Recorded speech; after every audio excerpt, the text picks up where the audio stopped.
Welcome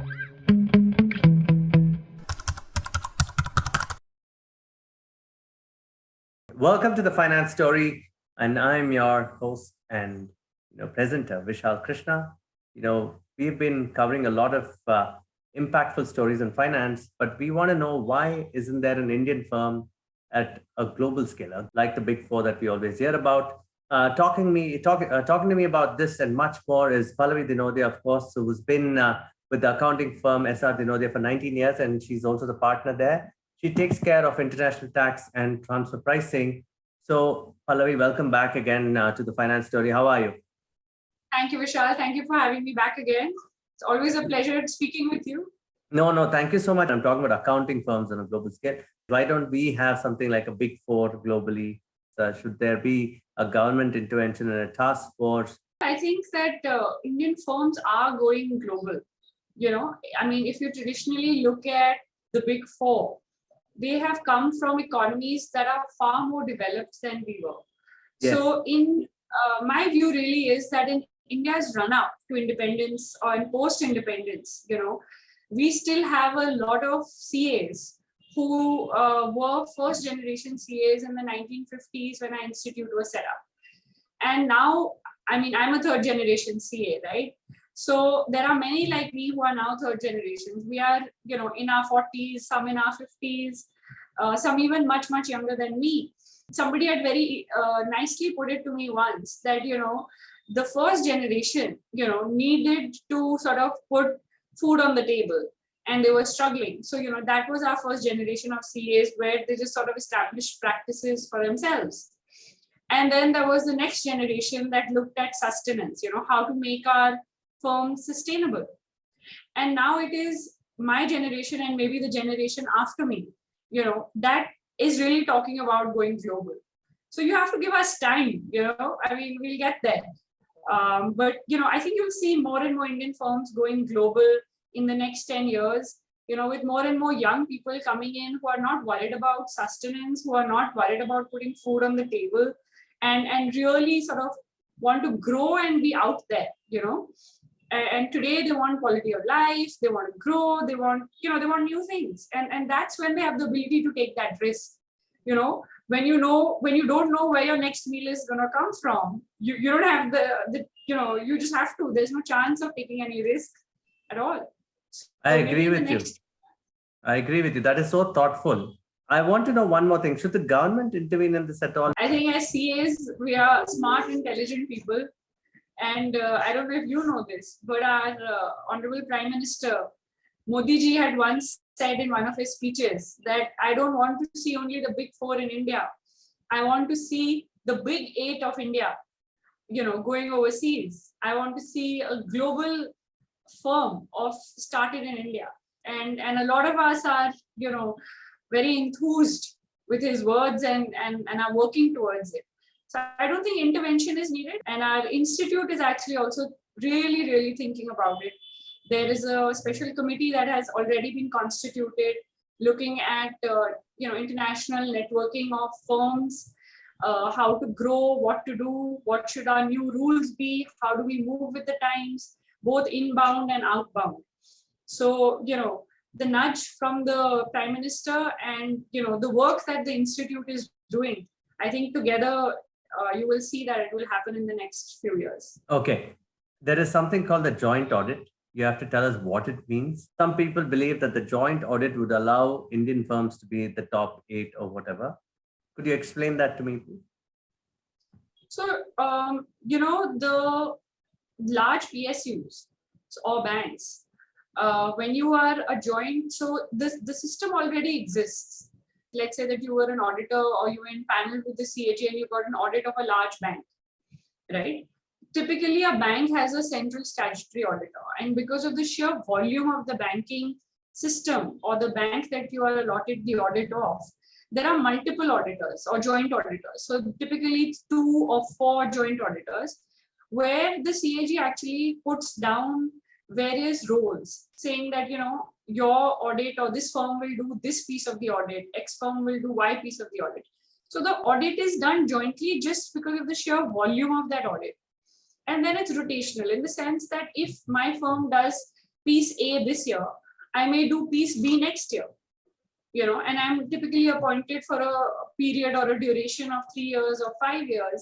And then so it creates a pool of good audit practices, and it allows the auditee and the auditor both to learn and to gain. So when you have joint audits, what happens is that if you have a large firm auditing and you have a smaller firm auditing, it's a symbiotic relationship in my view. I don't think any small firm is technically less or more than any large firm.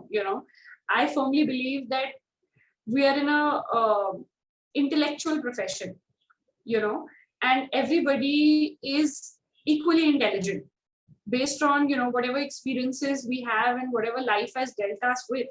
So we all learn from each other. A small firm may be doing a great job and a large firm may not be doing such a great job. We don't know. These are not assumptions you can make. The Goliath story. So therefore, a joint audit will enable everybody to learn and grow together in my view. I think it's a good thing. Okay, that's phenomenal, and that's so as easy as that. But is it implemented? Are some people really doing it together? So it's already implemented in some phases. So like I'm telling you, in the banks, it's already implemented. In some PSUs, it's already implemented. But it's not yet implemented in the private sector. Any reasons for that? You think it's because the private sector says that, look, I have the freedom to choose who I want? Is that the reason? I don't know. Honestly, Vishal, it would be yes. Yeah. But if I was a business, the less auditors I have to deal with, the better it is. You read my mind. I think CS play a vital role in economy enhancement. Do you see them adding value in terms of economy enhancement, in terms of SME growth, in terms of saying SME funding, helping them get towards funding? My grandfather used to say that we are wealth doctors. He used to get these calls, and in those days used to have a landline phone, and we were not allowed to have the phone line busy, because you would get these calls at 7 in the morning, 6:30 in the morning, 11 o'clock at night. If you have a money problem, you're going to call your CA at 12 o'clock at night and say, I know it's 12, but I have this problem, and I'm losing this money, or I'm looking to make this money, and how do you think about it? What do you say? But most CA firms in India today still are sole proprietorships. So as sole proprietorships, we are pretty much like general physicians. The businesses that we service come to us for everything. They come to us for succession, for wills, for capital gains, for selling property, for reading documents, for filing their returns.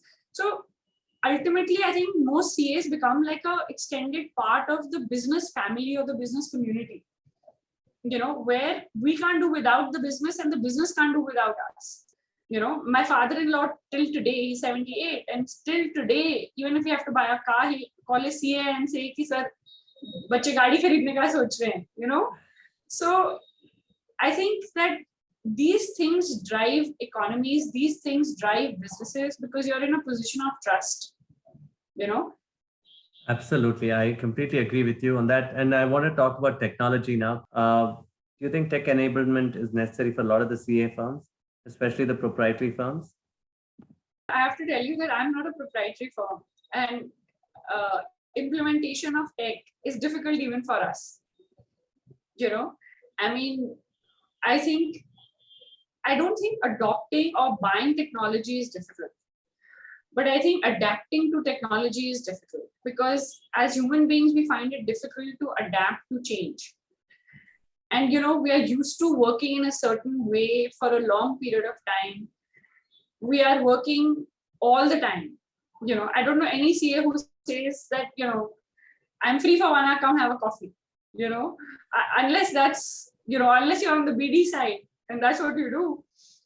Every CA is always rushing, always trying to meet a deadline, always pressed for time, So technology adaptation is not something we have the mind space for.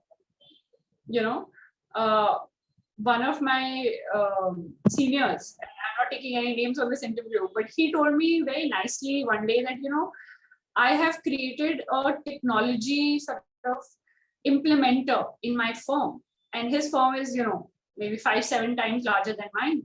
And he says that unless every person in the firm believes that the technology is actually going to make his life or her life easier, they are not going to adapt. And technology is not something you can force.